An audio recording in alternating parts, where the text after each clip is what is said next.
वैसे अब इसके आगे से नेक्स्ट पार्ट शुरू होता है। तो जेस्पर की बताई हुई लोकेशन पर इयान पहुंच चुका था। असल में जेस्पर ने नॉलेज इकट्ठा की, जिसके बाद उसे एक डेंजन के बारे में पता चला जो कि लेवल सी का डेंजन है। वैसे तो लेवल सी एक छोटा मोटा लेवल है, पर जेस्पर को न्यूज मिली है कि यहाँ वर्ल्ड ट्री से रिलेटेड यान को कुछ जानकारी मिल सकती है। अब यान भी मन में यही सोच रहा था कि शायद यहाँ उसे यूरी का कोई रिश्तेदार मिल जाए। खैर, इस डेंजन के अंदर जाने के बाद यान को कुछ नहीं मिलता। सामने बस एक दीवार थी और वही डेंजन खत्म हो चुका था। यान को अभी कुछ समझ में नहीं आ रहा था, पर तभी आर्शेला बताती है कि सामने दीवार पर एक मैजिकल सर्कल यूज किया गया है। यान को उसे जाकर टच करना है तो ये मैजिक एक्टिवेट हो जाएगा। यान जाकर जैसी उस दीवार को टच करता है तो अचानक से वो दीवार गायब हो जाती है और यान एक जंगल में पहुंच जाता है। वैसे अभी यान एक पहाड़ी की चोटी पर था। वो सामने इतने बड़े जंगल को देखकर हैरान था, क्योंकि उसे यकीन नहीं हो रहा था कि इतना बड़ा एक जंगल एक मामूली से डेंजन के अंदर फिट हो सकता है। खैर, यूरी और आर्शेला उसे बताती है कि बस मैजिक का कमाल है, मतलब ये पूरा जंगल एक इल्यूजन से क्रिएट किया गया है। वैसे अचानक ही उन्हें यहाँ पर एक आवाज सुनाई देती है। इस आवाज को सुनते ही यूरी पहचान गई थी कि उसकी छोटी बहन पीना की आवाज है। अभी यान भी उस आवाज को सुन पा रहा था। वैसे ये लोग पीना के लिए यहीं पर आए हैं, इसलिए पीना को इनके पास आ जाना चाहिए। लेकिन पीना बताती है कि नहीं, वो उनके पास नहीं आने वाली, और अगर ये उसके पास आना चाहते हैं तो उसके लिए इन्हें ये पूरा डेंजन क्लियर करना होगा। ये जो जंगल है असल में यही उस डेंजन का हिस्सा है, जिसमें पीना ने खुद से कुछ ट्रैप बिछाए हैं जिससे कि कोई इस डेंजन को पार न कर पाए। अभी मुझे समझ में नहीं आ रहा कि आखिर इन्हें पीना से मिलना ही क्यों है जब वो इनसे नहीं मिलना चाहती। खैर, फिर भी यान फैसला करता है कि अगर यही शर्त है तो वो उस डेंजन को क्लियर करेगा और यूरी को उसकी छोटी बहन से मिलवाएगा। अभी ये चीज देखकर पीना हैरान थी, क्योंकि उसने आज से पहले कभी किसी इंसान को इतना कॉन्फिडेंस में नहीं देखा। उसे लग रहा था कि यान बस बड़ी बड़ी बातें कर रहा है, लेकिन यान वहाँ उस पेड़ की चोटी पर से नीचे उतरकर जंगल में आगे बढ़ना शुरू कर देता है, जो देखकर पीना खुश हो रही थी, क्योंकि उसे नॉर्मल ह्यूमंस को परेशान करने में मजा आता है। अभी उसके चेहरे पर स्माइल भी थी, क्योंकि यान एक ट्रैप पर पैर रखने वाला था। खैर, यान ने अपनी अपराइजिंग स्किल की मदद से और थोड़े से कॉमन सेंस से सामने की गड्ढे को देख लिया और उसे छलांग लगाकर पार कर लिया। पीना इस चीज से हैरान थी, क्योंकि उसने ऐसे ही बचकाने ट्रैप्स वहां लगाए थे, पर यान उन सभी ट्रैप से बचते हुए आगे बढ़ रहा था। वैसे जब यान एक भी ट्रैप में नहीं फंसता तो पीना इस चीज से इरिटेट होने लग जाती है। अभी ये चीज सुनने के बाद यान यूरी से कह रहा था कि तुम्हारी बहन थोड़ी सी अजीब है, पर यूरी कहती है कि नहीं, उसे बस इनोसेंट प्रैंक्स करना बहुत पसंद है। लेकिन यान के हिसाब से ये प्रैंक्स बिल्कुल भी इनोसेंट वाली नहीं है, क्योंकि अगर कोई नॉर्मल ह्यूमन इन प्रैंक्स में फंस जाए तो उसकी जान चली जा सकती है। खैर, यान की बात को सही करते हुए पीना बताती है कि ऐसा बिल्कुल भी नहीं है। उसे लोगों को परेशान करने में जरूर मजा आता है, लेकिन वो बुरी नहीं है। अगर कोई भी मोटल इन ट्रैप्स में फंसेगा और अगर उसे जान का खतरा हुआ तो वहाँ से टेलीपोर्ट होकर वापस डंजन के बाहर पहुंच जाएगा। वो किसी की जान नहीं लेती, वो बस थोड़े से मजे लेती है। वैसे अभी यान नॉर्मल ट्रैप्स में नहीं फंस रहा, इसलिए उसने फैसला किया कि अब वो अपने कुछ एस रैंक मॉन्स्टर को भेजेगी। तो यहाँ सबसे पहले उसने एक प्लांट मॉन्स्टर भेजा था, जो कि यान की तरफ एक पॉइजनस गैस छोड़ता है, जिससे यान को नींद आ जाएगी। लेकिन यान को उससे नींद नहीं आती, क्योंकि यान एक पाइथन से लड़ चुका है, जिसके बाद उसे कुछ ऐसी एबिलिटी मिली जिससे पॉइजनस गैस या फिर इस तरह की सुला देने वाली गैस उस पर असर नहीं करती। अभी पीना ये देखकर और ज्यादा इरिटेट हो रही थी, पर यान टाइम पास नहीं करना चाहता, इसलिए एक ही हमले में उस प्लांट मॉन्स्टर को खत्म कर देता है। वैसे इसके बाद यान उस प्लांट मॉन्स्टर की एबिलिटी को ले रहा था, मतलब अपनी अपराइजिंग स्किल का इस्तेमाल कर रहा था, लेकिन उसी दौरान उसके सर पर कोई चीज आकर हिट करती है, पर वो क्या चीज थी यान को वो दिखाई नहीं देती। यूरी कहने लगती है कि शायद ये कोई मॉन्स्टर है जो कि इनविजिबल स्किल का इस्तेमाल कर रहा है, या फिर ये कुछ ज्यादा ही तेज है। यान बात समझ चुका था, लेकिन जो मॉन्स्टर उसे दिखाई नहीं दे रहा वो मॉन्स्टर उसे कभी चोट नहीं पहुंचा सकता, ये भी उसकी कुछ एबिलिटी में से जुड़ा हुआ है। अभी यान कुछ देर तक तो इसी तरह से अटैक झेल लेता है, लेकिन बाद में वो अपनी अपराइजिंग पावर से उस मॉन्स्टर की स्पीड कम करते हुए उसे नोटिस कर ग्रेविटी प्रेशर से उसे एक ही अटैक में खत्म कर देता है। पीना ये देखकर और ज्यादा इरिटेट होने लगती थी। खैर, अचानक ही उसे कॉन्फिडेंस आता है और वो कहने लगती है कि यान उसके अगले भेजे हुए मॉन्स्टर को नहीं हरा पाएगा। इसके लिए अब वो 2 एस रैंक मॉन्स्टर भेजती है, लेकिन करीबन 3 सेकंड में ही यान ने उन दोनों मॉन्स्टर को खत्म कर दिया था। ये चीज देखकर पीना और ज्यादा हैरान हो जाती है। वो समझ गई थी कि यान कोई मामूली ह्यूमन नहीं है, क्योंकि कोई normal human 2 S rank monster को नहीं हरा पाएगा। खैर, इतने में ही यहाँ से सीन चेंज होकर जॉइन पर आता है। वो अभी अपनी सिटी में घूम रहा था, जहाँ कोई भी उससे बात नहीं कर रहा, क्योंकि यान ने सारा सच सभी को बता दिया था। अभी जॉइन को बहुत गुस्सा आ रहा था, लेकिन एक ही पर्सन है जो कि इस सिचुएशन को संभाल पाएगा, इसलिए वो उसी से मिलने चला गया, जहाँ पर अभी वो जूलिन के बारे में सोच रहा था। जूलिन वो मैजिशियन लड़की है जो कि इयान और जॉइन के साथ उस डंजन में गई थी। अभी जॉइन को उम्मीद थी कि जूलिन का बिहेवियर अच्छा होगा, लेकिन एज एक्सपेक्टेड जूलिन भी जॉइन को देखकर वैसे रिएक्ट करती है जैसे कि बाकी सभी करते हैं। अभी बाकी जो एडवेंचर्स उस गिल्ड में थे वो जॉइन को वहाँ से बाहर निकालने लगे थे। खैर ये देखते हुए जॉइन को गुस्सा आता है और वो सभी को बता देता है कि जूलिन ही वो लड़की है जिसने इयान पर पैरालाइजिंग स्पेल का इस्तेमाल किया था और इसी वजह से इयान वहाँ पर फंसा, वरना इयान भाग सकता था। और वैसे भी जॉइन को मैजिक यूज करना नहीं आता, मतलब इस टाइप के पैरालाइजिंग मैजिक उसे नहीं आते। खैर जॉइन एक लड़की है इसलिए वो रोकर कहने लगती है कि जॉइन ने उसे मजबूर किया था, इस वजह से उसने इयान पर स्पेल का इस्तेमाल किया। अभी वो सारे एडवेंचर उसकी बात भी मान लेते हैं और जॉइन को वहाँ से निकाल देते हैं। बाहर निकालने के बाद जॉइन को और ज्यादा गुस्सा आ रहा था क्योंकि अब वो भी एडवेंचर उसे अपनी टीम में एक्सेप्ट नहीं करेगा और ना ही उसे किसी टीम के साथ किसी डेंजर में जाने का मौका मिलेगा। मतलब उसका एक इनकम सोर्स खत्म हो चुका है, साथ ही अब कोई भी उससे बात नहीं कर रहा। खैर इसी चीज का वो सारा दोष इयान को ही दे रहा था क्योंकि अगर इयान उसे डेंजर में मारा जाता तो ये बात कभी लीक ही नहीं होती। अभी उसे गुस्सा आ रहा था लेकिन वो कुछ भी नहीं कर सकता, उसे ऐसा कुछ करना होगा जिससे लोग उसके बारे में बुरी बातें भूल जाएं। वो सोच रहा था कि अगर किसी और के साथ मैं किसी डेंजर में नहीं जा सकता तो मैं खुद तो किसी डेंजर को क्लियर कर ही सकता हूँ, इससे उसकी इमेज अच्छी हो जाएगी। यही सोचते हुए वो एक सी लेवल के डेंजन को चुनता है। ये वही डेंजन था जिसमें इयान गया हुआ है, मतलब वही सीक्रेट डेंजन। लेकिन अभी जॉइन को डर था कि कहीं वो कोई गलत फैसला ना ले ले, क्योंकि लेवल सी का डेंजन बहुत खतरनाक होता है और एक अकेला एडवेंचर कभी उसे क्लियर नहीं कर सकता। लेकिन फिर भी जॉइन के पास कोई दूसरा रास्ता नहीं था, इसलिए अगले सीन में वो तुरंत ही वहाँ पहुंच जाता है। अभी उसे डेंजन के अंदर आने के बाद जॉइन को भी सामने एक दीवार दिखती है। जॉइन सोच रहा था कि ये कैसा डेंजन है, पर जैसे ही वो आगे बढ़कर उस दीवार को टच करता है तो वो टेलीपोर्ट होकर उसी जंगल में आ जाता है। अभी यहाँ आकर वो हैरान था, वो समझ चुका था कि वो किसी सीक्रेट डेंजन में आ चुका है क्योंकि जॉइन को इस बारे में थोड़ी बहुत नॉलेज है, लेकिन उसका डर अभी बढ़ चुका था क्योंकि सीक्रेट डेंजन का लेवल कई गुना ज्यादा होता है, मतलब ये एक एस रैंक डेंजन के बराबर था। फिर भी जॉइन आगे बढ़ने का फैसला करता है। आगे बढ़ते बढ़ते उसका पैर उसी ट्रैप पर पड़ जाता है जिससे इयान ने डोज किया था। ये वही गड्ढा था। अभी जॉइन का पैर जैसे ही उस पर पड़ा तो जॉइन नीचे की तरफ गिर गया, लेकिन तब पीना सही कह रही थी, वो सिर्फ लोगों को थोड़ा सा परेशान करती है मजे लेने के लिए, लेकिन उसका इंटेंशन किसी की जान लेना नहीं है। अभी इसी गड्ढे के अंदर गिरकर जॉइन की जान नहीं गई थी, मतलब अभी भी वो जिंदा है। वैसे वो जो गड्ढा था वहाँ एक नेट लगा हुआ था जिस वजह से जॉइन की जान बच गई। साथ ही नीचे कमरा सा है जहाँ गिरने के बाद पीना उस पर्सन को बाहर टेलीपोर्ट कर देती है जो कि उस डंजन को क्लियर करने आए होते हैं। अभी जॉइन वो पर्सन था, लेकिन पीना सबसे पहले उससे पूछती है कि क्या वो इस डंजन को आगे और कंटिन्यू करना चाहेगा जिससे कि उसे बाहर टेलीपोर्ट कर सके। अभी जॉइन मन में सोच रहा था कि अगर इस डंजन में मैं मरूंगा नहीं तो इसका मतलब मुझे आगे कंटिन्यू करना चाहिए, क्योंकि इस तरह से वो बार बार और कई चांस लेकर इस डंजन को क्लियर कर लेगा और ये बहुत ही बड़ी बात होगी। इस वजह से वो आगे कंटिन्यू करने का ऑप्शन चुनता है। पीना ने उसे वापस से ऊपर टेलीपोर्ट कर दिया था, जिसके बाद जॉइन आगे बढ़ने लगा था। पीना ने ऐसा इसलिए किया क्योंकि जॉइन पूरी तरह से ठीक है और आगे और कई तरह के ट्रैप्स थे जो कि इयान पर काम तो नहीं करे, पर जॉइन जैसा बेवकूफ इनमें से जरूर फंसेगा। और ये चीज सही साबित होती है क्योंकि वो हर जगह एक छोटा सा ट्रैप जिसे इयान ने डोज किया था, उस ट्रैप में जॉइन फंसा और इसी चीज से पीना को भी मजा आ रहा था। खैर वो सारे मामूली ट्रैप्स थे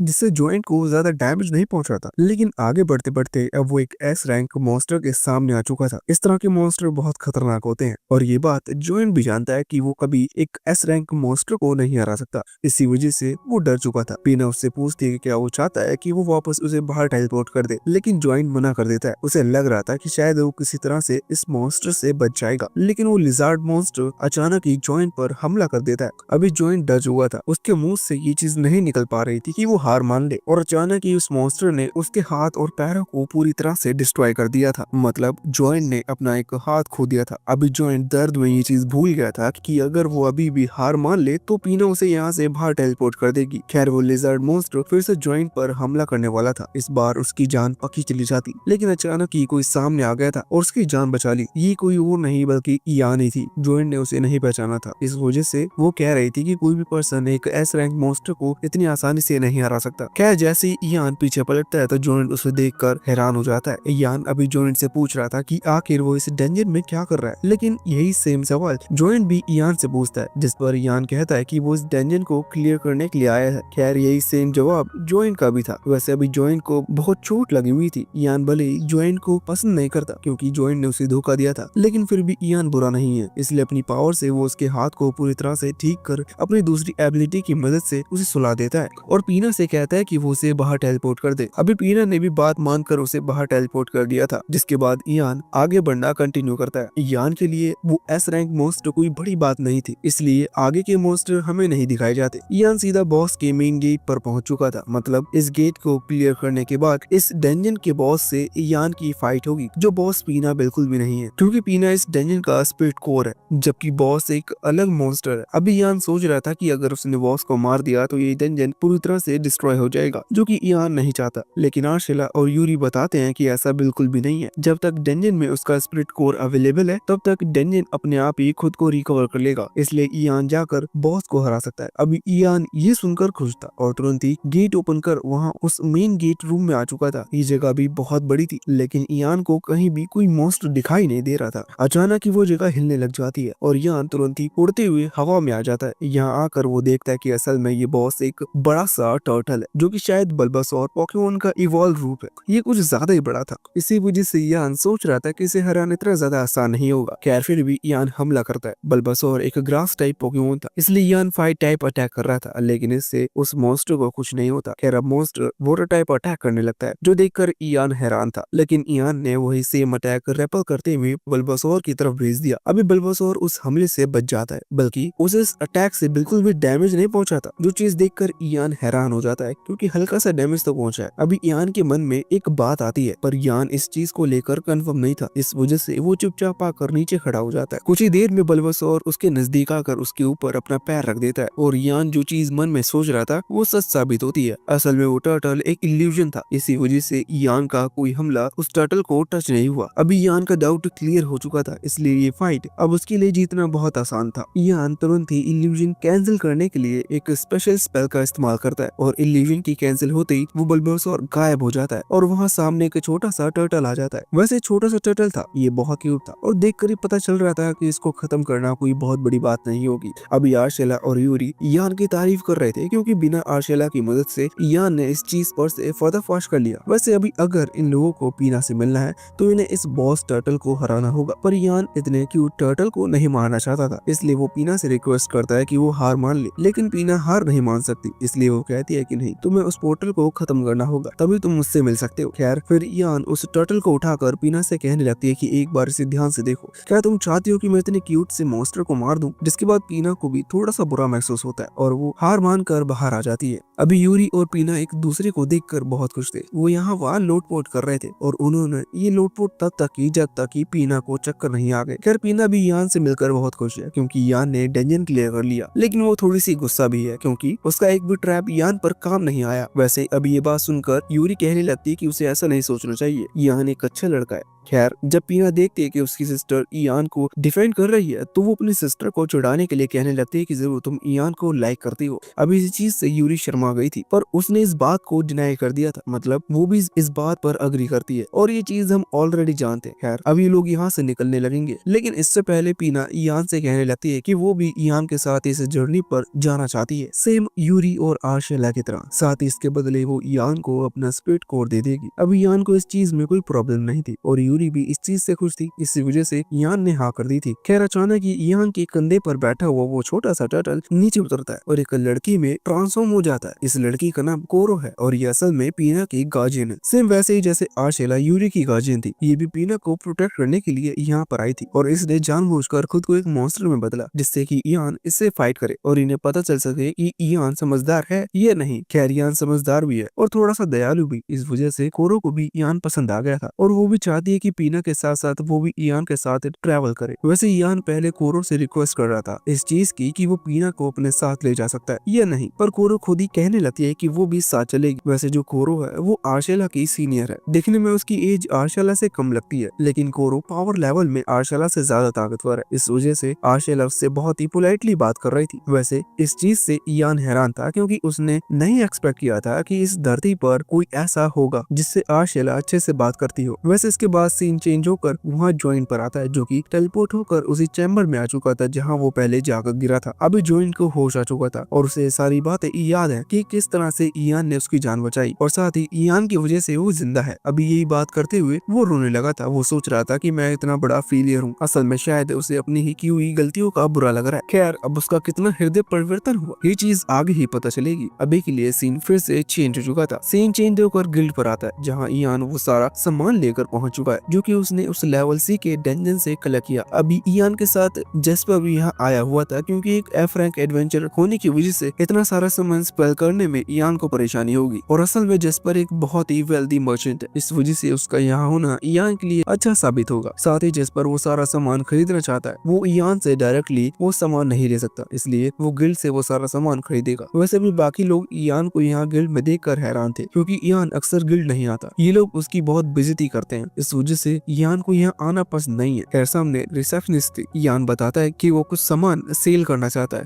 जिसके बाद इयान ने सारा सामान निकाल कर बाहर रख दिया था। रिसेप्शनिस्ट अब उस सामान को देखती है तो हैरान हो जाती है क्योंकि वो सामान असल में बहुत सारे मॉन्स्टर की बॉडीज थी। ये कोई नॉर्मल मॉन्स्टर नहीं थे, ये एस रैंक के मॉन्स्टर थे जिन्हें खत्म कर पाना एक एफ रैंक एडवेंचर के बस की बात बिल्कुल भी नहीं है। वैसे बाकी जो लोग पीछे खड़े हुए थे वो अभी हंस रहे थे क्योंकि उनके हिसाब से इयान ने जरूर ये सामान चोरी किया है। अब इयान ये बात सुनकर बहुत ही डिसअपॉइंट था क्योंकि यही वो रीजन था जिसकी वजह से उसे गिल्ड में आना पसंद नहीं। पर जेस्पर उन्हें चुप करा देता है, साथ ही वो उन्हें वैल्यू काउंट करने का कहता है। अभी रिसेप्शनिस्ट भी थोड़ी सी हड़बड़ा रही थी क्योंकि उसे यकीन नहीं हो रहा था कि इयान इतने पावरफुल मॉन्स्टर को मार सकता है और वैसे भी चोरी का सामान वो थोड़ी खरीद सकते हैं। लेकिन इतने में ही वहाँ पर मेगन आती है। मेगन असल में इस गिल्ड की लीडर है और उसका मानना थोड़ा सा अलग है। वो मानती कि जो पर्सन जिस रैंक के साथ पैदा हुआ है जरूरी नहीं है कि वो उसी रैंक के साथ अपनी पूरी लाइफ कंटिन्यू करे। उसके हिसाब से लोग अपनी लिमिट को पार कर सकते हैं और ज्यादा ताकतवर बन सकते हैं। अब उसकी बात सुनकर इयान बहुत इम्प्रेस था। इयान को लगा नहीं था कि मेगन जैसे लोग भी एग्जिस्ट करते होंगे। मेगन यहाँ रिसेप्शनिस्ट पर चिल्लाती है और उन सभी मॉन्स्टर की पेमेंट इयान को करने का कहती है। अभी इयान मेगन से मिलकर बहुत खुश था और उससे ज्यादा मेगन खुश थी। वो कहती है कि हमारे विचार बहुत मिलते हैं, हमें मिलते रहना चाहिए, और उतना कहकर वो चली गई थी क्योंकि अभी से कुछ जरूरी काम। वैसे वो रिसेप्शनिस्ट उन सारे सामानों की वैल्यू को अभी कैलकुलेट नहीं कर सकती। वो कहती है कि मुझे थोड़ी सी देर लगेगी, इसलिए अब वो वेटिंग एरिया में आराम कर सकते हैं। अभी इयान कहता है कि उसके पास और ज्यादा सामान है क्योंकि उसने एक सीक्रेट डंजन क्लियर कर लिया था, इसलिए अगर उसे प्रॉब्लम ना हो तो वो सारा सामान रखकर यहाँ से जा सकता है और बाद में आ सकता है। इयान ने जैसे ये बात कही कि उसने एक सीक्रेट डंजन क्लियर किया है तो सभी लोग हैरान हो गए क्योंकि ये बहुत ही बड़ी बात थी। जो लोग अभी उसका मजाक उड़ा रहे थे वो भी उसके पास आ गए और उससे सीक्रेट डंजन के बारे में डिटेल मांगने लगे। अभी इयान को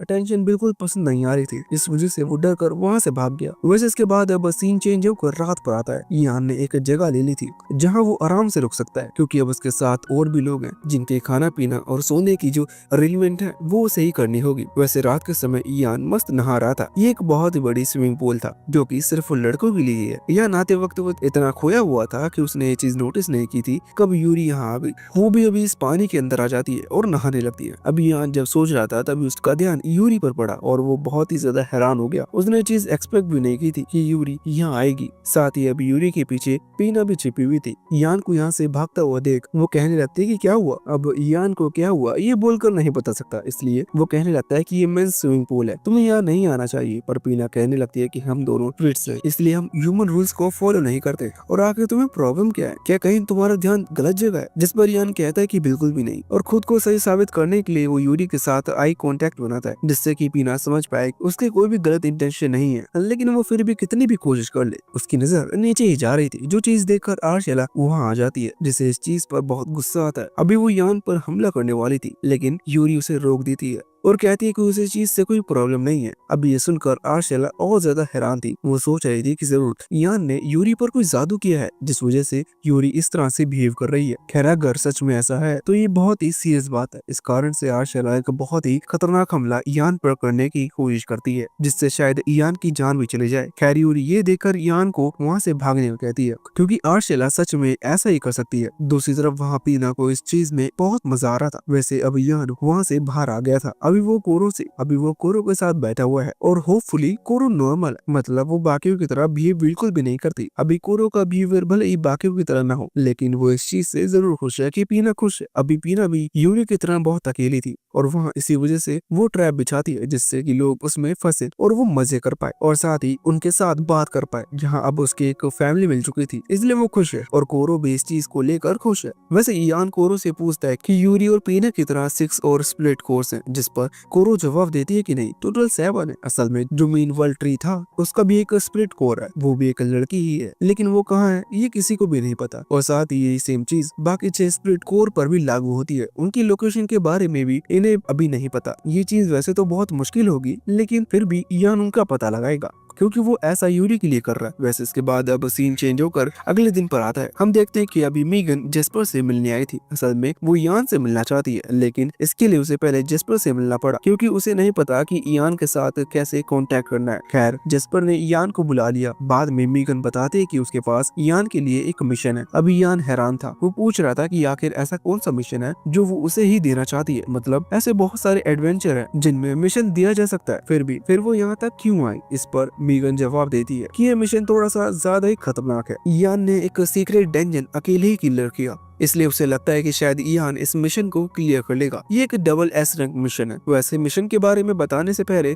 वो इयान से पूछती है कि क्या इयान को बेमित के बारे में पता है। इयान बेमित के बारे में नहीं जानता, इसलिए वो बताती है कि ये कुछ मॉन्स्टर होते हैं जो कि रिबोर्न होते हैं और अपना साइज चेंज कर सकते हैं। और यहाँ वो बता रही थी एक लेजेंडरी ड्रैगन की बहुत समय पहले एक डीमन लॉर्ड हुआ करता था जिसके पास कुछ लेजेंडरी ड्रैगन थे। जब उस डीमन लॉर्ड को सील कर दिया गया तो उसके सारे ड्रैगन कहीं छुप गए, लेकिन उनमें से एक लेजेंडरी ड्रैगन अभी लोगों को परेशान कर रहा है। असल में वो एक डेजर्ट इलाके में है और वहाँ से जितने भी मर्चेंट निकलते हैं वो उन्हें रास्ता पार नहीं करने देता, मतलब उन्हें खा जाता होगा या फिर ऐसे ही कुछ और। पर फिर भी ये एक सीरियस टॉपिक है, इसलिए उन्हें कुछ करना ही होगा। वो मॉन्स्टर पावरफुल है, इसलिए इस मिशन को double S rank mission declare किया गया है। खैर ये मिशन सच में खतरनाक है, इस कारण से अभी मीगन को भी लग रहा था कि शायद इयान इस मिशन को एक्सेप्ट नहीं करेगा, पर इयान ने मिशन के बारे में सुनते ही हाँ कर दी थी और अगले सीन में वो जगह पर पहुंच गया था। अभी वो पहुंचते ही आर्शेला इयान को बताता है कि जो लेजेंडरी ड्रैगन है ये मैजिक अब्सॉर्ब कर सकता है। असल में वो यहाँ बीमित के बारे में बात कर रही थी। बीमित मैजिक अब्सॉर्ब करना जानते हैं,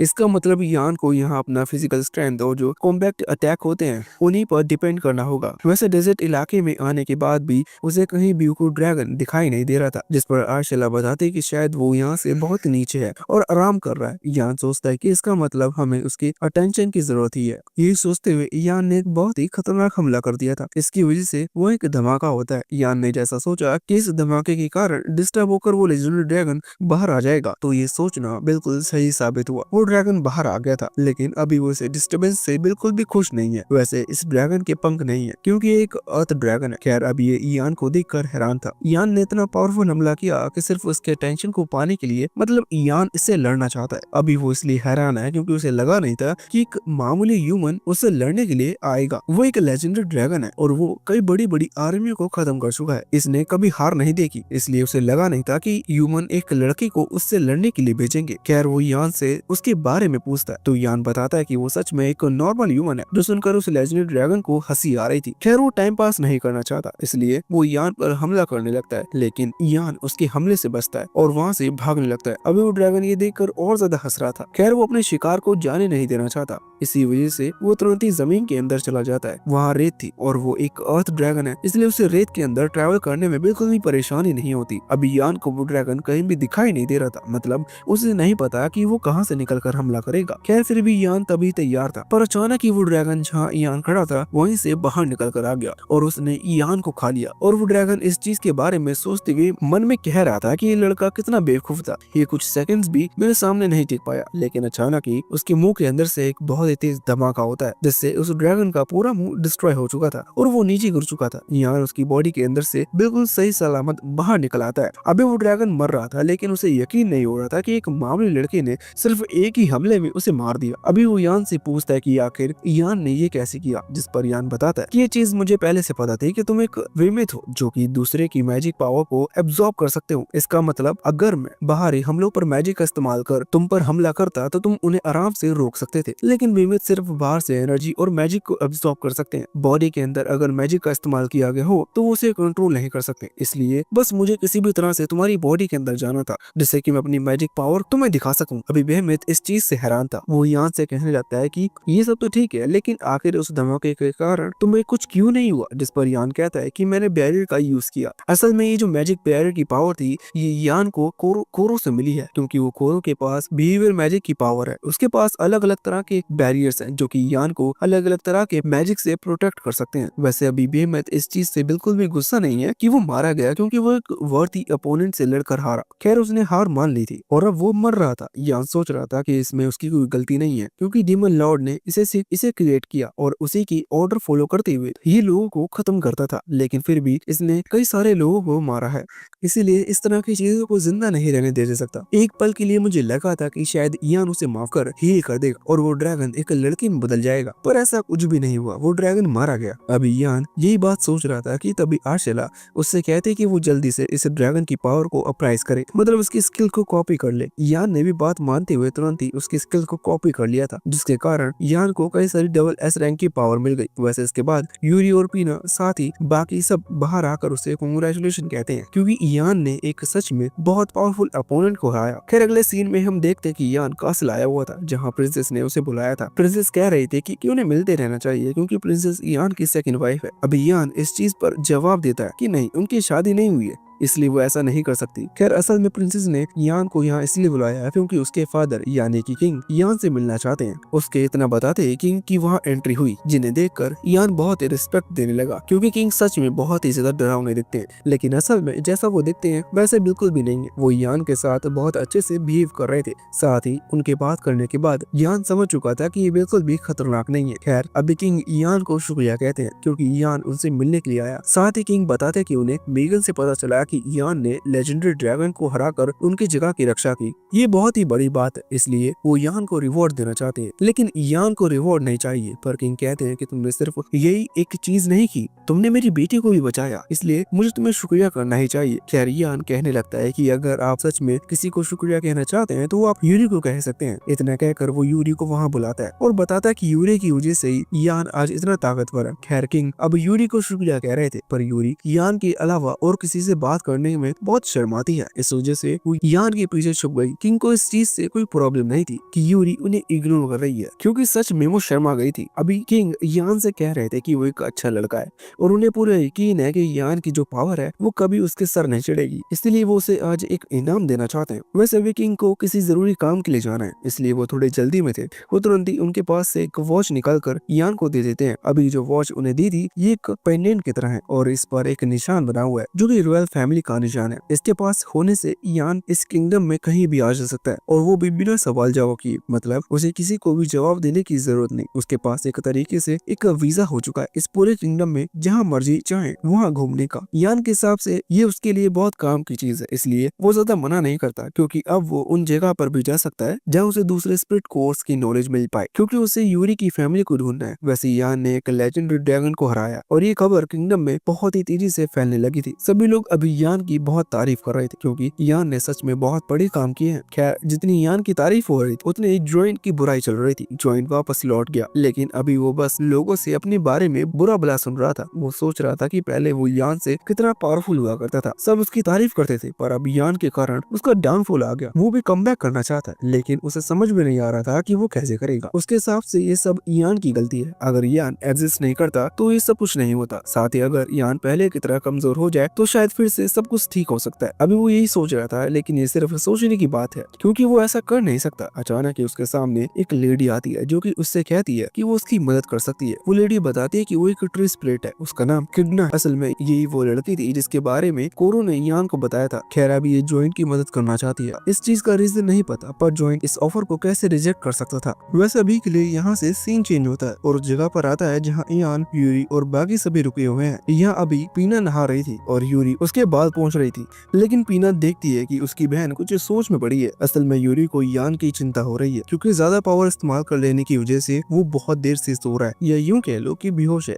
खैर पीना कहती है कि उसे इतना ज्यादा चिंता करने की जरूरत नहीं, क्योंकि उनकी मदर आर्शेला ने कहा है कि यान जल्दी ठीक हो जाएगा, वो बस नींद में है। अपनी एनर्जी को रिकवर कर रहा है। खैर अभी भी यूरी को ठीक नहीं लग रहा था, लेकिन बाद में उन दोनों को आइडिया आता है कि वो इयान के लिए कुछ बना सकते हैं। इयान जब नींद से जागेगा तो उसे बहुत भूख लगेगी। अभी उन्हें खाना बनाने के लिए शॉपिंग करनी थी, इसलिए पीना कहती है कि फिर हम दोनों साथ चलते हैं। असल में ये दोनों बहुत टाइम से अलग थे, इसलिए इस साथ में समय गुजार नहीं पाए, इसलिए पीना अपनी बड़ी बहन के साथ थोड़ा टाइम स्पेंड करना चाहती है। लेकिन यूरी कह रही थी कि क्या हम दोनों का अकेला टाउन में जाना सेफ होगा, जिस पर पीना कहती है कि इस चीज से कोई फर्क नहीं पड़ता, और उसके बाद वो यूरी को वहाँ से लेकर जाती है। खैर तभी सीन चेंज होकर वहाँ जॉइंट पर आता है, जो कि अभी हैरान था क्योंकि उसे समझ में नहीं आ रहा था कि वो लेडी जो कि उसके सामने, वैसे उसका नाम किडना है, वो आखिर उसकी मदद क्यों कर रही है। अभी किडना इस चीज का रीजन नहीं बताती, वो बस कहती है कि इसके पीछे मेरे कुछ पर्सनल रीजन है। खैर उसके इतना कहने के बाद हम इयान के ड्रीम में आ चुके थे। इयान सो रहा था और अभी एक सपना देख रहा है जहाँ वो एक अंधेरी जगह पर था। अचानक ही उसे जॉइंट की आवाज सुनाई देती है, जो कि उससे जल्दी जल्दी चलने को कह रहा था। ये वो समय था जब जॉइंट इयान का कैप्टन हुआ करता था। वो इयान को ऑर्डर्स देता है और इयान स्माइल करने के साथ उन ऑर्डर्स को फॉलो करता है। इसी तरह से कुछ मिशन पूरे करने के बाद जॉइंट इयान को कुछ पैसे दे रहा था और उससे कह रहा था कि वो इतने पैसे के लिए लायक नहीं है, क्योंकि कोई उसे अपनी टीम में नहीं लेना चाहता। उसे तो जॉइंट को शुक्रिया कहना चाहिए जो वो उसे इतने पैसे दे रहे। अभी इयान के चेहरे पर स्माइल थी, लेकिन वो कभी स्माइल करना नहीं चाहता था। इसी वजह से अभी करंट वाला इयान खुद को समझा रहा था कि तुम्हें इस तरह से झूठी स्माइल करने की जरूरत नहीं। खैर अचानक ही फिर से सीन चेंज होता है और सीधा वो टाइम आ जाता है जब जॉइंट इयान को उन हेल्स हाउंड के साथ छोड़कर चला गया था। वो सारे हेल्स हाउंड अभी इयान को खा रहे थे, लेकिन इस बार कोई चमत्कार नहीं होता, वो सच में इयान को खा जाते हैं। इयान ये देखकर हैरान था। इयान बाद में अपनी डेड बॉडी के पास आता है। अचानक वो डेड बॉडी बोलने लगती है और इयान से कहती है कि यही तुम्हारे साथ होता अगर तुम्हें वो स्पिरिट ना मिलती, कि उन स्पिरिट के बिना तुम कुछ भी नहीं हो। अंदर ही अंदर अभी इयान को ये बात पता थी कि सच में यूरी और आर्शेला उसे तब ना मिले होते तो वो इन हेलाउंड्स के पीरियड में होता। अभी इसी चीज से डर कर वो जोर से चिल्लाता है और उसकी नींद खुल जाती है। वहीं पर आर्शेला बैठी हुई थी जो कि एक किताब पढ़ रही थी। वो पूछती कि क्या हुआ। खैर इयान अभी ये देखकर हैरान था कि वो एक सपने में था। वो आर्शेला से पूछता है कि वो कब से सो रहा है। आर्शेला बताती है कि उसे बहुत टाइम हो गया, असल में उसने अपनी ज्यादा पावर का इस्तेमाल कर लिया था, इसलिए उसे रिकवर करने में थोड़ा समय लगा। इयान को लगता है कि ये इतनी गलत चीज है, मतलब उसके पास इतनी पावर आ गई लेकिन अभी भी वो कितना कमजोर है। खैर आर्शेला पूछती है कि क्या तुमने कोई बुरा सपना देखा, जिस पर इयान कहता है कि हाँ, लेकिन मुझे लगता नहीं कि वो सपना सच है। वैसे भी अगर यूरी और आप मुझे ना मिले होते तो मेरे पास इतनी पावर बिल्कुल भी नहीं होती,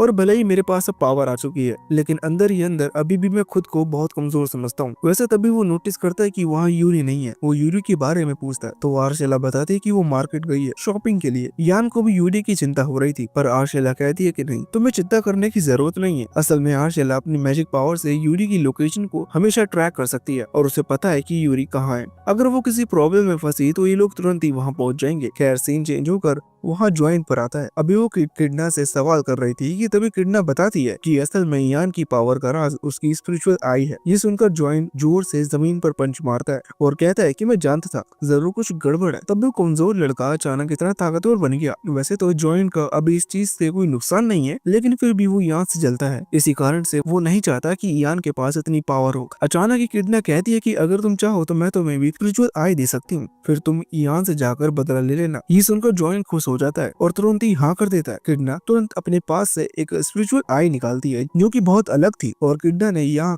जॉइंट की किसी दूसरी आंख के साथ रिप्लेस नहीं की थी, बल्कि उसने यहाँ जॉइंट के सर पर लगा दी। उसका ऐसा करते ही जॉइंट की बॉडी में कुछ ट्रांसफॉर्मेशन हुए और उसकी बॉडी एक मॉन्स्टर की बॉडी में बदल गई। अभी जॉइंट इस चीज से हैरान था, लेकिन उसे अपनी बॉडी में बहुत ज्यादा पावर महसूस हो रही थी, साथ ही उसे अपनी बॉडी हल्की सी लग रही थी। अभी पावर चेक करने के लिए वो तुरंत ही एक बिल्डिंग से दूसरी बिल्डिंग पर छलांग लगाता है। इस बीच उसे सामने जोलिन दिखती है जो कि किसी दूसरे एडवेंचर के साथ कहीं जा रही थी। जोइन तुरंत उस जगह पर पहुंचता है। अभी जोइन एक मॉन्स्टर फॉर्म में था, इस वजह से जोलिन और वो दूसरा एडवेंचर उसे देखकर घबरा गए और वो एडवेंचर जोलिन को प्रोटेक्ट करने के लिए वहां से आगे आ गया। उसे देखते ही जोइन ने तुरंत ही उसके सर को खा लिया और वो एडवेंचर वहीं मारा गया। अभी जोलिन बहुत हैरान थी। खैर जोइन कहता है कि अब तुम्हें कोई प्रोटेक्ट नहीं कर सकता, अब बताओ कि तुम क्या करोगी। यहाँ जोइन की आवाज सुनकर जोलिन पहचान गई थी कि ये तो जोइन है। वो समझ गई थी कि जरूर वो उससे बदला लेने के लिए आए हैं। इसलिए वो कहने लगते हैं कि चिंता मत करो, मैं सारा ब्लेम अपने ऊपर ले लूंगी और सबको लगेगा कि तुमने कुछ भी नहीं किया, तुम्हें बस फंसाया जा रहा था। साथ ही वो बोल रही थी कि वो हमेशा जॉइन के लिए काम करेगी, लेकिन अगले ही पल जॉइन में उसका सर भी खा लिया था, क्योंकि अब जॉइन को किसी पर भरोसा नहीं है और वैसे भी वो बुरा ही है। खैर, इसके बाद सीन चेंज होकर यहाँ यूरी और पीना के पास आते हैं, जो कि मार्केट में अभी शॉपिंग कर रहे थे। इस वक्त यूरी सोच रही थी कि क्या सच में उसे यान के भरोसे रहना चाहिए, मतलब हमेशा यान को परेशान करना ठीक नहीं है। वो अकेली भी ट्रैवल कर सकती है और खुद का ख्याल रख सकती है। अभी यही बात वो पीना से कहती है, लेकिन इतने में ही उन्हें शोर शराबे की आवाज सुनाई देती है।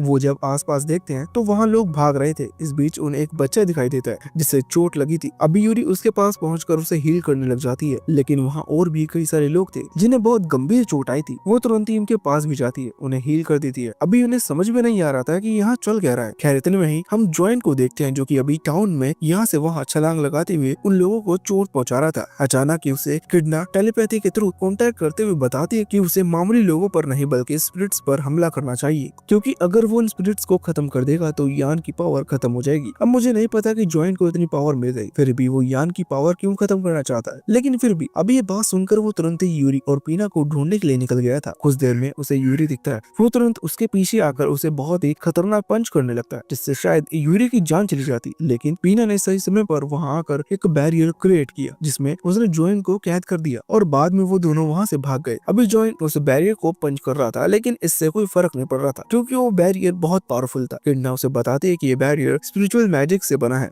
इसे तुम पंच करके डिस्ट्रॉय नहीं कर सकते। इसे डिस्ट्रॉय करने के लिए तुम्हें एंटी स्पिरिचुअल मैजिक का यूज करना होगा। अब जैसे ही जॉइंट अपने उसे नई स्पिरिचुअल आई की मदद से वो एंटी स्पिरिचुअल मैजिक का इस्तेमाल करता है, तो वो बैरियर डिस्ट्रॉय हो जाता है। इसके बाद वो तुरंत ही पूरी स्पीड के साथ वहाँ यूरी और पीना तक पहुंच चुका था। इस बार उसने पीना को अपना टारगेट बनाया था। वो एक जोरदार पंच करते हुए पीना को नीचे गिरा देता है। खैर, यूरी पीना को प्रोटेक्ट करने के लिए वहाँ सामने आती है। अभी प्रोटेक्ट करने के नाम पर यूरी सिर्फ सामने आकर खड़ी हो गई थी, जिसके बाद जॉइंट उसे आराम से उठा लेता है और फिर कन्फेस करने लग जाता है। यूरी को भी बहुत ज्यादा दर्द हो रहा था और शायद इस तरह से वो मारी जाती, लेकिन अचानक ही यान ने वहाँ पर एंट्री ली और हमला करते हुए यूरी को छुड़ा लिया। उसने अपनी तलवार से अटैक किया था, लेकिन जॉइन की बॉडी पर उन अटैक से ज्यादा डैमेज नहीं पहुंचा, बस यूरी बची थी। इसलिए यान ने तुरंत ही यूरी और पीना को वापस अपने स्पिरिचुअल कॉन्शियसनेस में रख लिया, जिससे वो यहाँ रहकर फाइट पर फोकस कर सके। खैर, अभी जॉइन यान पर हमला करने लगा था, जिसके जवाब में यान भी अटैक्स करता है और फिर बाद में जॉइन के हमले से बचने के लिए वो एक बैरियर करता है। इसमें स्पिरिचुअल पावर यूज हुई थी, इसी कारण से बैरियर जॉइन आराम से तोड़ सकता था। यही चीज अभी पीना यान को समझाने की कोशिश कर रही थी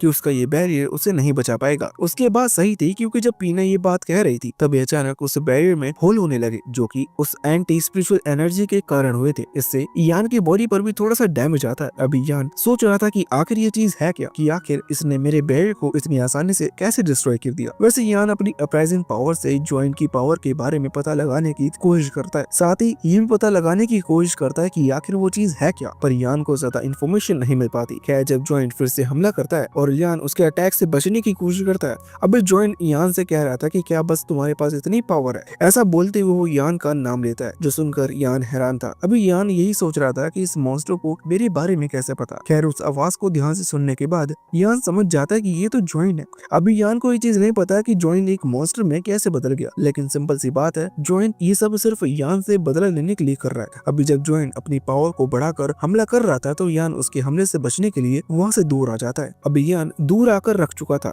आर्शेला उससे कहती है कि तुम्हें भी अपनी पूरी पावर का इस्तेमाल करना चाहिए, तुम्हें इस मॉन्स्टर को खत्म करना होगा, वरना ये तुम्हें मार देगा। यान ऐसा नहीं कर सकता, क्योंकि भले ही सामने एक मॉन्स्टर, लेकिन वो एक ह्यूमन भी है और यान किसी ह्यूमन को नहीं मारेगा। अचानक ही यान की नजर वहीं पास में जोलिन और उस दूसरे एडवेंचर की बॉडी पर पड़ती है, जिसे जॉइंट ने खत्म किया था। साथ ही यान देखता है कि आसपास बहुत ही ज्यादा तबाही फैल चुकी है, मतलब कई लोगों के घर डिस्ट्रॉय हो चुके हैं। वो समझ नहीं पा रहा था कि आखिर जॉइंट ने ऐसा क्यों किया। खैर, जॉइंट कहता है कि अब मेरे पास भी पावर है, तुम मेरा कुछ नहीं बिगाड़ सकते, जिस पर यान उससे कहने लगता है कि अगर तुम्हें पावर्स मिली थी तो तुम उन्हें अपने और दूसरे के अच्छे के लिए इस्तेमाल कर सकते थे, तुमने तो हर तरफ तबाही फैला दी। खैर, जॉइंट जवाब देता है कि तुम्हें पावर मिलती तो तुम भी यही काम करते, तुम भी मुझसे बदला लेते, क्योंकि मैं तुम्हारे साथ कभी सही नहीं किया। अब यान कह रहा था कि नहीं, मैं ऐसा कभी नहीं करता, लेकिन उसके अंदर की आवाज आवाज बाहर निकलकर कहने लगती है कि तुम भी ऐसे ही हो। वही आवाज जो कि ईयान को सपने में सुनाई दे रही थी। वो ईयान से कह रही थी कि अगर तुम्हें पावर्स नहीं मिलती तो तुम सरवाइव नहीं कर पाते। इसका मतलब तुम सरवाइव करने के लिए कुछ भी करोगे, यहाँ तक कि बुरे काम भी। अब ईयान उन बातों को सुनकर अपने कान बंद कर लेता है, लेकिन वो आवाज अंदर से आ रही थी, इसलिए कान बंद करने का कोई फर्क नहीं पड़ता। और ऊपर से जॉइंट भी वहाँ से यही बात कर रहा था। खैर ईयान को भी अभी बहुत शक होने लगा था, लेकिन अचानक ही यूरी और आर्शेला बाहर आ जाते हैं। यहाँ यूरी ईयान के सामने खड़े होकर उसे समझाती है कि वो बुरी नहीं है, वो एक अच्छा इंसान है और वो खुद से पहले दूसरों के बारे में सोचता है। यहाँ आर्शेला भी ईयान से अभी यही कह रहा था। खैर वो थोड़े गुस्से में कह रही थी, लेकिन उसकी बात यही थी। वो ईयान से कहते कि तुम्हें पावर यूरी या मेरी वजह से नहीं मिली, इस पावर को तुमने खुद अपनी मेहनत से कमाया है। और वैसे भी हम सिर्फ तुम्हें पावर दे सकते थे या फिर कोई टेक्निक सिखा सकते थे, उसमें अच्छे काम करना या बुरे काम करना ये डिसीजन हमेशा से तुम्हारा था और तुमने हमेशा अच्छे काम चुने, इसलिए तुम जॉइंट की तरह नहीं हो, इसलिए इन बातों को अपने दिमाग से निकाल दो। खैर तभी ईयान के अंदर की वो आवाज फिर से बाहर निकलकर ईयान से यही बात करने लगती है। साथ ही जॉइंट भी कहता है कि तुम बस एक मामूली ट्रैश पिकर थे, ये पावर ही तुम इतना ताकतवर बना रही है और आगे चलकर तुम भी एक बुरे इंसान बन जाओगे। खैर अचानक ही ईयान एक बहुत ही पावरफुल एनर्जी रिलीज करता है, जिससे उसके अंदर की वो आवाज शांत हो चुकी थी। अभी इस टाइम पर यूरी और आर्शेला उसे लगातार मोटिवेट कर रहे थे और बता रहे थे कि वो कितना अच्छा है। खैर ईयान ये बात जानता है कि उसके अंदर से जो आवाज निकली वो सच में कहीं ना कहीं दबाई गई है, इसका मतलब वो सच में है, लेकिन उसे बदला जा सकता है। ईयान अपनी एनर्जी को रिलीज करते ही कहता है कि अगर मैं सच में वैसा नहीं हूँ जैसा यूरी और आर्शेला मुझे जानते हैं तो कोई बात ही नहीं, मैं वैसा बनकर दिखाऊंगा।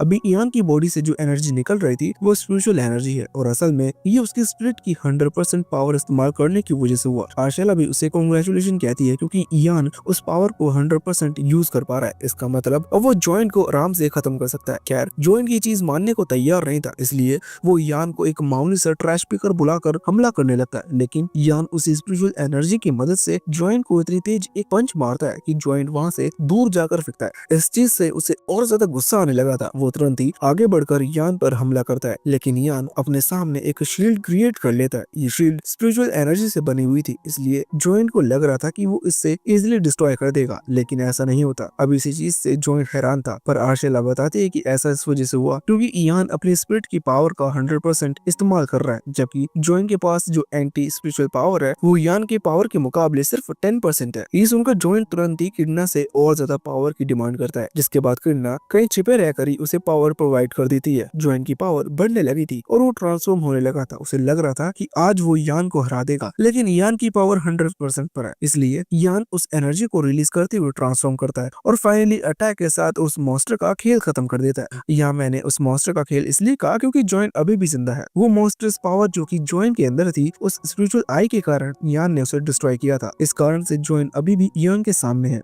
ईयान उसके सामने हाथ बढ़ाता है, मतलब उसने दोस्ती का हाथ बढ़ाया था, लेकिन जॉइंट हाथ आगे नहीं करता। जॉइंट अभी हैरान था, वो सोच रहा था कि ईयान आखिर अभी भी उसे खत्म क्यों नहीं कर रहा है। जॉइंट वही सारी बातें करता है कि वो बुरा है, लेकिन ईयान कहता है कि इससे कोई फर्क नहीं पड़ता, तुम बस थोड़े कमजोर थे इसलिए तुम्हें लगा कि पावर ही सब कुछ है, लेकिन ऐसा कुछ भी नहीं है। तुम कमजोर रहकर भी दूसरों की मदद कर सकते हो और उससे तुम्हें ज्यादा खुशी मिलेगी। ऐसा करते हुए ईयान ने फिर से हाथ आगे किया, जिसके बाद जॉइंट ने हाथ मिला लिया। बाद में जॉइंट ने जो कुछ भी किया था उस कारण से उसे किंगडम की वो गार्ड्स वगैरह पकड़ ले गई, लेकिन अब वो बुरा काम नहीं करेगा। वैसे ईयान अभी यूरी और आर्शेला से कह रहा था कि अभी तक हमें उस पर्सन का नहीं पता जिसने जॉइंट को वो पावर दी थी। ये सुनकर वो हैरान थे, पर ईयान की बात सही थी, जॉइंट दिल से कमजोर था, इस कारण से उसे मैनिपुलेट कर दिया गया और पावर मिल गई। और ये चीज आर्शेला और यूरी भी समझ रहे थे। खैर रात के समय हम देखते हैं कि वहाँ जहाँ ईयान और जॉइंट की फाइट हुई थी वही किरणा फिर से आती है। असल में वहाँ वो स्पिरिचुअल आई रह गई थी जो कि उसने जॉइंट को दी थी, इसलिए वो उसे वापस लेने के लिए आई थी।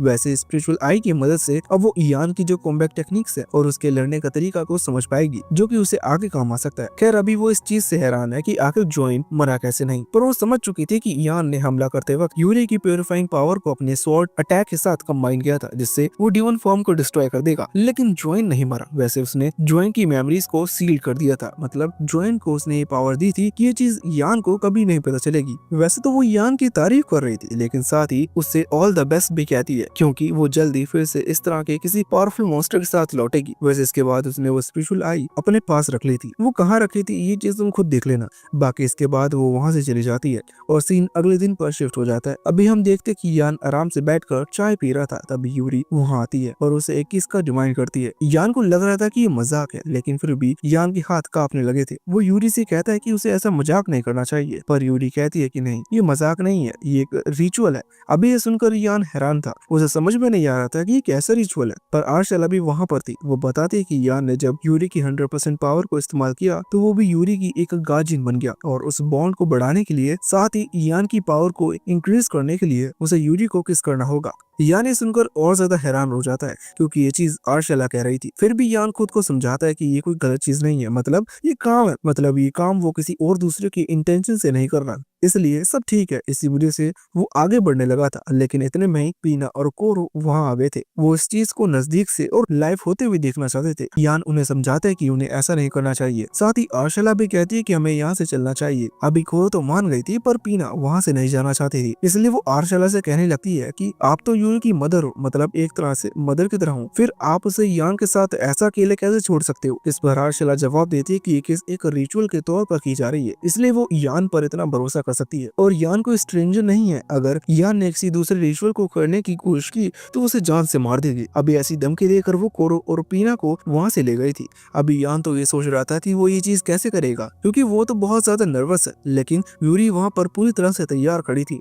अभी एक पल के लिए यान के मन में भी लड्डू फूट चुके थे। खैर, अब वो आगे बढ़ता है और किस करने लगता है, लेकिन अचानक ही उसका पैर फिसल जाता है और गलती से वो किस यूरी के सर पर कर देता है। वैसे रिचुअल हो चुका है, यान की पावर बढ़ गई थी और यूरी को बहुत ही ज्यादा मजा आ गया था, लेकिन वो चीज बिल्कुल भी नहीं हुई थी जिस चीज को लेकर यान थोड़ा सा नर्वस था। वैसे इसके बाद सीन चेंज होकर किडनैपर आता है, जो कि दूसरे रियल में एक डेमोनिक कासल में पहुंच चुकी थी। वहाँ अंदर आकर उसकी मुलाकात एक बैरन क्लास के बर्ड डीमन से होती है, जिसका नाम फ्लोका है। वैसे चीज बैरन क्लास है, ये असल में नोबल्स की अलग अलग क्लासों में से एक है। क्लासेस के बेस पर नोबल को रैंक दी जाती है और बैरन क्लास सबसे नीचे आती है, लेकिन फिर भी ये लोग डीमन लॉर्ड के आदमी है। अब यहाँ किडना इसलिए आई थी जिससे कि वो फ्लाको को यान पर हमला करने का कह सके। जब वो बताते कि फ्लाको को जाकर उस लड़के को खत्म करना है तो फ्लाको हंसने लगता है। वो बहुत ही कॉन्फिडेंट बर्ड है। वो अभी कह रहा था कि आखिर एक मामूली से बच्चे के लिए मुझे क्यों भेजा जा रहा है, जिस पर किडना बताते है कि इस बच्चे ने एक बीमर ड्रैगन को खत्म किया है, जो कि कोई मामूली चीज नहीं है। पर फ्लोका कह रहा था कि वो बर्ड सच में मामूली होते हैं, उनमें बिल्कुल भी दिमाग नहीं होता। वो एक ड्रैगन और बर्ड को कह रहा है, जिस पर किडना कहने लगती है कि उसी कॉन्फिडेंस की वजह से डीमन लॉर्ड और मैं तुम पर भरोसा करते हैं। अभी उसने फ्लोका को चने की झाड़ पर चढ़ा दिया था, इसलिए फ्लोका तुरंत ही वहाँ से यान को खत्म करने के लिए निकल पड़ता है। वो तुरंत इतनी स्पीड से गुजरता है कि वहाँ रास्ते में कोई उसे देख तक नहीं पाता। अभी वो यान के घर के सामने आ चुका था। अचानक यान खिड़की खोलकर बाहर निकलता है। फ्लोका अभी यान को दिखाई दे रहा था क्योंकि वो रुक चुका है। फ्लोका कहता है कि मैं तुम्हें यहाँ खत्म करने के लिए आया हूँ, जिस पर यान कहता है कि तुम्हें ऐसा नहीं करना चाहिए क्योंकि अभी सभी लोग सो रहे हैं, अगर हमने फाइट की तो यहाँ शोर होगा। अभी यान इतना लाइटली ले रहा था कि फ्लोका को इस चीज से गुस्सा आ गया था। फ्लोका को लग रहा था कि यान उसे कमजोर समझ रहा है, इसी कारण से वो हमला करने लग जाता है, लेकिन यान उसे बहुत ही तेजी से एक पंच मारते हुए वहाँ से दूर फेंक देता है। अभी फ्लोका दूर फेंककर सीधा जंगल की तरफ जा रहा था। खैर, यान भी पूरी स्पीड के साथ उसके पास आ जाता है। वो वहीं हवा में फ्लोका से कहता है कि तुम बैरन क्लास से बिलोंग करते हो, जो कि नोबल की सबसे छोटी क्लास है, फिर भी तुम में इतना एटीट्यूड है, ये चीज सही नहीं है। वैसे फ्लोका ने वहाँ पहुंचते ही ये चीज यान को बता दी थी कि वो उसे खत्म करने के लिए आया है और वो एक डीमन है। इसका मतलब यान को उस पर दया दिखाने का कोई रीजन नहीं बनता। इस कारण से यान ने हमला किया और फ्लोका को मार गिराया। फ्लोका जमीन पर गिर चुका था। यान उसकी पावर को चेक करता है। बाद में यान को पता चलता है कि फ्लोका यहाँ सिर्फ उसे ही खत्म करने के लिए आया था। इसका मतलब फ्लोका का टारगेट यूरी या और कोई नहीं था। इसी कारण से यान सोच रहा था कि इसे मारना नहीं चाहिए, पर तभी बाकी सभी वहाँ आ गए, जो कि यान के स्ट्रेंथ से इम्प्रेस्ड है। मतलब पीना भी कह रही थी कि एक गार्जियन के तौर पर यान ने शायद आर्शला को भी सरपास कर दिया है, मतलब अब यान की पावर बढ़ चुकी है। खैर, आर्शला ये चीज मानने को तैयार नहीं थी, इसलिए वो यान को थोड़ा सा पीटती है, जिससे कोई बता सके कि वो यान से अभी भी ज्यादा ताकतवर है। खैर, इसके बाद वो लोग वापस आकर सो गए थे और फिर सुबह वापस जाग चुके थे। हम देखते हैं कि यान अभी क्लाउडिया से जाकर मिलता है, क्योंकि बहुत टाइम पास कर लिया, अब थोड़ा काम धंधे पर लगना चाहिए। असल में वो सीक्रेट डेंजर्स की तलाश में है। सीक्रेट डेंजर्स की इन्फॉर्मेशन के लिए लाइब्रेरी जाना था। असल में इस किंगडम में एक बहुत ही बड़ी लाइब्रेरी है जहाँ एंटर करना थोड़ा सा मुश्किल है। खैर, यान को उसकी लोकेशन का पता नहीं, इसलिए क्लाउडिया के साथ वो वहाँ पहुँचता है। वो अंदर जाने के लिए यान को दो चीजें की जरूरत थी, एक किंग की परमिशन की और दूसरी उस लाइब्रेरी की लाइब्रेरियन की परमिशन की। अभी किंग की परमिशन की जरूरत नहीं, क्योंकि यान के पास वो लॉकेट है जो कि किंग ने उसे दिया था, जिस कारण से यान जहाँ जाना चाहे वहाँ जा सकता है, लेकिन अभी भी उस लाइब्रेरियन की परमिशन की जरूरत है। क्लोडिया यहाँ कहती है कि परमिशन के लिए तुम्हें बस इस गेट को नॉक करना है, अगर ये खुल गया तो उसका मतलब तुम्हें परमिशन मिल चुकी है। यान को ये चीज थोड़ी सी अजीब लगती है, पर जैसे ही वो ऐसा करता है तो गेट ओपन हो जाता है और वो अंदर आ जाता है। अभी उसे थोड़ा सा फिर से अजीब फील हुआ था, इस कारण से जब वो पीछे पलट कर देखता है तो वहाँ आर्शला और यूरी उस गेट के बाहर खड़े हुए थे। असल में वो वहाँ एक इनविजिबल बैरियर है, जिसके कारण वो वहाँ बाहर ही रह गए और वो बैरियर उन्हें अंदर नहीं आने दे रहा। अभी आर्शेला का मैजिक भी उस बैरियर को तोड़ नहीं सकता। इस चीज से यान थोड़ा हैरान था, पर वो अंदर खुद का ख्याल रखेगा इस चीज का कहकर वो तुरंत ही वो अंदर की तरफ चला गया था। वहाँ आकर जैसे ही वो देखता है तो उसे पता चलता है कि यहाँ कई हजारों लाखों किताबें रखी हुई हैं। अभी वो ये चीज सोच रहा था कि इतनी किताबों में वो अपने काम की किताब कैसे ढूंढेगा, लेकिन इतने में ही वो ऊपर से एक लड़की को गिरता हुआ देखता है, जिसे आगे बढ़कर उसने तुरंत ही कैच कर लिया था। ये लड़की अभी शर्माते हुए यान को शुक्रिया कहती है। ये असल में इसी लाइब्रेरी की लाइब्रेरियन है जो कि यही रहती है। यान उसे शुक्रिया कहता है क्योंकि उसने उसे लाइब्रेरी के अंदर आने की परमिशन दी, जिस पर वो लड़की एलिस कहती है कि कोई बात नहीं। वैसे अभी वो जो किताब पढ़ रही थी वो वापस अपनी जगह पर रख देती है। वो एक लाइब्रेरियन है, इसलिए उसे पता है कि कौन सी किताब कहाँ रखी हुई है। अभी वो यान से पूछ रहे थे कि आखिर वो यहाँ पर क्यों आया है, जिस पर यान बताता है कि वो सीक्रेट डेंजर की तलाश में है, क्या एलिसा उसकी मदद कर सकती है, जिस पर एलिसा कहती है कि बिल्कुल, और वो एक किताब निकाल कर यान को दे देती है जिसमें सीक्रेट डेंजर्स के बारे में लिखा हुआ है। अभी यान बहुत खुश था और वहाँ से चला गया था। वैसे बाद में हमें पता चलता है कि एलिस भी एक स्पिरिट है, मतलब वो भी वर्ल्ड ट्री का एक स्पिरिट कोर है, मतलब वो भी यूरी और पीना की तरह है। खैर दूसरी तरफ वहाँ यान उस किताब को लेकर वहाँ बाहर पहुँचता है और जिस जगह के बारे में उसमें लिखा हुआ था वहाँ टेलीपोर्ट हो जाता है। वहाँ आकर वो देखता है कि उधर कुछ भी नहीं है, मतलब वो एक नॉर्मल सी जगह थी। यान हैरान था कि आखिर एलिसा ने उसे इस तरह की किताब क्यों दी, पर तभी सीन चेंज होकर खुद एलिसा पर आ गया था, जो कि अभी अपनी मदर से बता रही थी, मतलब उनकी जो गार्जियंस होती हैं वही एक तरह से इनकी मदर है, इसलिए एलिसा उसे अपनी मदर मानती है। अभी एलिसा की मदर एलिसा से कह रही थी आखिर तुमने उस लड़के को गलत किताब क्यों दी, तुम अपने सीक्रेट डेंजन की किताब भी तो दे सकती थी, जिससे तुम भी आजाद हो जाती और फिर तुम भी घूम पाती, साथ ही फिर तुम अपनी बहनों से भी मिल सकती थी। जिस पर एलिसा कहती है कि मैं ऐसा नहीं करना चाहती, क्योंकि अगर मैं आजाद हो गई तो मैं फिर उसी वर्ल्ड में चली जाऊंगी जहाँ ह्यूमंस रहते हैं, और मुझे ह्यूमन बिल्कुल भी पसंद नहीं क्योंकि उन्होंने मेरे सिस्टर को मारा था। असल में एलिसा यहाँ पर किडना की बात कर रही थी क्योंकि वो इनकी सिस्टर है, और ये चीज कोरो ने बताई थी कि किडना भी उस वर्ल्ड ट्री के स्पेशल कोर का एक हिस्सा है। पर वहाँ क्या लोचा चल रहा है ये चीज अभी हमें डिटेल में नहीं पता, और शायद सीरीज में आगे बढ़ते बढ़ते हमें ये चीज समझ में आ जाएगी। कैरियान वापस उस लाइब्रेरी में पहुंच चुका था जहाँ अभी यान की मुलाकात एलिस की मदर यानी कि उसी गार्जियन स्पिरिट से होती है। वो अपना नाम अकाने बताती है। खैर अभी यान को ये चीज नहीं पता चलती कि एलिसा असल में एक स्पिरिट है, जो सुनकर यान हैरान था। वो एलिसा से कहता है कि क्या एलिसा बाहर चलकर अपनी बहनों से मिलना नहीं चाहती, क्योंकि वही उसकी फैमिली है, लेकिन एलिसा उस पर कोई जवाब नहीं देती। असल में वो ह्यूमंस पर भरोसा नहीं करती, इसी वजह से वो चुपचाप थी। खैर अकाने बताती कि ऐसा नहीं किया जा सकता क्योंकि डायरेक्टली एलिसा बाहर नहीं जा सकती, और बाहर से जो बैरियर लगा है वो भी इस वजह से लगा है क्योंकि ये जगह असल में वो लाइब्रेरी नहीं है, एक तरह से एक लाइब्रेरी कही जा सकती है, लेकिन असल में ये तो डायमेंशन है जो कि उस मेन गेट से आगे बढ़ते ही कनेक्ट हो जाते हैं। ये एक सीक्रेट डंजन और एक लाइब्रेरी से कनेक्ट होने से बना है, जो कि वर्ल्ड ट्री के एक स्पिरिट कोर की पावर से कनेक्ट है। असल में इस जगह पर इस पूरे किंगडम के ना जाने कितने सीक्रेट्स हैं और जो कि उन किताबों में दबे हुए हैं, इसलिए कोई यहाँ ना आए, इसी कारण से किंग की परमिशन की जरूरत पड़ती है, और साथ ही वर्ल्ड ट्री के स्पिरिट कोर मतलब एलिसा की परमिशन की भी इस चीज के लिए जरूरी है। सिर्फ ह्यूमंस ही यहाँ आ सकते हैं, और वो भी ह्यूमंस जिनके पास परमिशन है, और ये रीजन है कि एलिसा यहाँ से बाहर निकल सकती है। मतलब अगर उसे निकलना है तो पूरा डेंजन क्लियर करना होगा। यान को इस चीज से कोई फर्क नहीं पड़ता, पर एलिसा बात करने को तैयार नहीं थी। यान समझ रहा था कि एलिसा अभी बाहर निकलने से डरती है, क्योंकि जो बाहर की दुनिया है वो सच में डरावनी है। ये चीज यान पहले एक्सपीरियंस कर चुका है, तब जब उसके पास बिल्कुल भी पावर नहीं थी। इसी वजह से वो एलिसा से कहता है कि वो उसके साथ बाहर चलेगी। वो बस उसे विश्वास दिलाने की कोशिश कर रहा था, पर एलिसा कुछ नहीं कहती। यान समझ जाता है कि अभी उसे यान पर उतना भरोसा नहीं है। खैर यान अब उस सीक्रेट डेंजन की किताब देखने के लिए निकल पड़ा था, जिससे उस डेंजन के बारे में पता चलेगा जिसमें एलिसा कैद है। मतलब असल में वो वही लाइब्रेरी है, लेकिन उस डेंजन को क्लियर कहाँ से करना है ये चीज यान को नहीं पता, और एलिसा कुछ बोल नहीं रही, और बिना एलिसा की परमिशन से अकाने भी यान की मदद नहीं कर सकती। खैर यान जब उस सीक्रेट किताब को ढूंढने के लिए गया था तो अकाने यहाँ एलिसा के बाल बनाने लगी थी। उसी दौरान अकाने नोटिस करती है कि एलिसा का चेहरा थोड़ा सा लाल हो चुका है। असल में वो यान को लाइक करने लगी है, क्योंकि अकाने ये चीज बता चुकी है कि यान कोई बुरा इंसान नहीं है। और वैसे भी जब यान यहाँ आया था तब उसने एलिसा को कैश किया था, तभी से एलिसा थोड़ी शर्मा रही है। एलिसा को यान पर अंदर से भरोसा तो है, लेकिन फिर भी वो अभी ये चीज पक्की नहीं कर पा रही कि उसे यान के साथ जाना चाहिए कि नहीं। खैर यान वहाँ आधा एक घंटे मेहनत कर इधर उधर घूमता है, लेकिन उसे वो किताब नहीं मिलती। वो फिर से वहाँ आ चुका था, पर अकाने के समझाने के कारण एलिसा अब मान चुकी है। इसी वजह से वो यान के पास आकर उससे कहती है कि वो यहाँ से बाहर जाना चाहती है। इतना सुनते ही यान ने तुरंत ही एलिसा को उठा लिया और सीधा ऊपर की तरफ जाने लगा, जहाँ से वो स्पिरिट कोर के पास आते हैं, और वहाँ एलिसा को जो स्पिरिट कोर है वो यान को दिया जाता है। इससे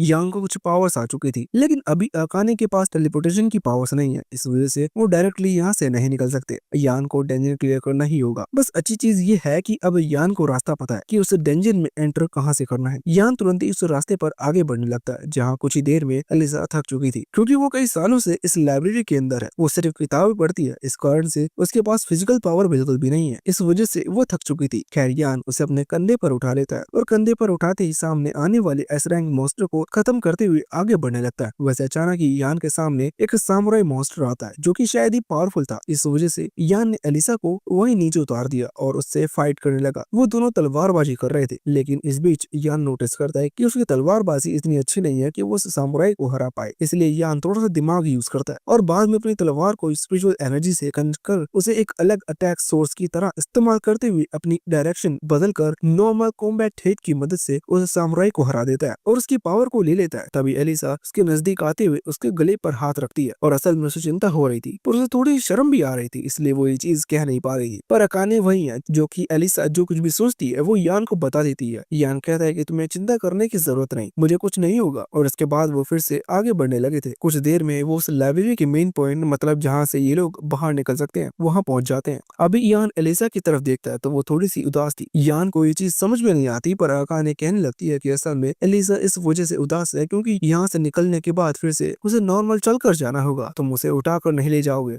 अभी अकाने ऐसा चिढ़ाने के लिए कर रही थी, पर ये बात सच में भी यान कहता है कि इस चीज की चिंता करने की जरूरत नहीं है। वो जब कहेगी यान उसे उठाकर ले जाएगा। मतलब यान ने ये चीज अच्छी तरह से कही है, अब तुम इसे किस वे में लेते हो ये तुम्हारी गलती है। वैसे ये चीज सुनकर अभी एलिसा के मन का एक बोझ हल्का हो चुका था, लेकिन अब अकाने कुछ ज्यादा ही खुश हो रही थी और ये चीज एलिसा को लग रही थी कि वो उसे छुड़ा रही है। इस कारण से एलिसा उसे अपने मैजिक पावर से गोल गोल घुमाने लगती है, उसे भी थोड़ा सा परेशान करने के लिए। वैसे इसके बाद अब यान एलिसा और अकाने को लेकर अपने मेंशन पहुंच चुका था, जहाँ उसकी मुलाकात बाकी सभी से होती है, मतलब अपनी सिबलिंग से होती है। यहाँ में पता चलता है कि एलिसा उन दोनों की, मतलब यूरी और पीना की बड़ी बहन है। हाइट से कुछ नहीं होता, क्योंकि देखने में तो एलिसा एक बच्ची लग रही थी। सेम वैसे ही अभी यहाँ जो अकाने है वो और कोरो दोनों एक दूसरे से बहुत ही फ्रैंकली बात कर रहे थे, लेकिन जब अकाने आशला से बात करती है तो आशला बहुत ही इज्जत के साथ बता रही थी कि यान समझ चुका है कि अकाने भी आशला से थोड़ी ज्यादा लेवल पर है, इस कारण से वो उसे सीनियर मानती है। वैसे यहाँ यूरी और पीना शुक्रिया कहते हैं क्योंकि यान ने उन्हें और बहन से मिलवा दिया। अब इसी चीज से एलिसा थोड़ी सी हिचकिचा रही थी, जो देखकर पीना समझ चुकी थी। इसी वजह से वो तुरंत ही यान को आकर हक कर लेती है। ये चीज देखकर एलिसा और ज्यादा हैरान थी। खैर, पीना यहाँ हाथ ऊपर करते हुए कहती है कि इधर एक और जगह खाली है, क्या कोई आना चाहेगा। यूरी आगे बढ़ने लगती है तो अचानक ही एलिसा आगे बढ़कर यान को हक कर लेती है, जिसके बाद पीना और ज्यादा चिढ़ने लगी थी। वैसे उसका चिढ़ाना सिर्फ एलिसा तक ही नहीं रुकता, वो यान से कहने लगती है कि कहीं तुमने एलिसा को इसलिए तो प्रोटेक्ट नहीं किया क्योंकि तुम उसे लाइक करने लगी हो। जो सुनकर सभी स्पिरिट्स और उनकी मदर हैरान थी। पर इसी के साथ ये पार्ट यहीं पर खत्म हो जाता है। इस वीडियो पर अच्छा सपोर्ट आएगा तो इसका नेक्स्ट पार्ट भी हम जल्दी लाएंगे, और इतना लेट इस पार्ट को अपलोड करने के लिए माफ करना।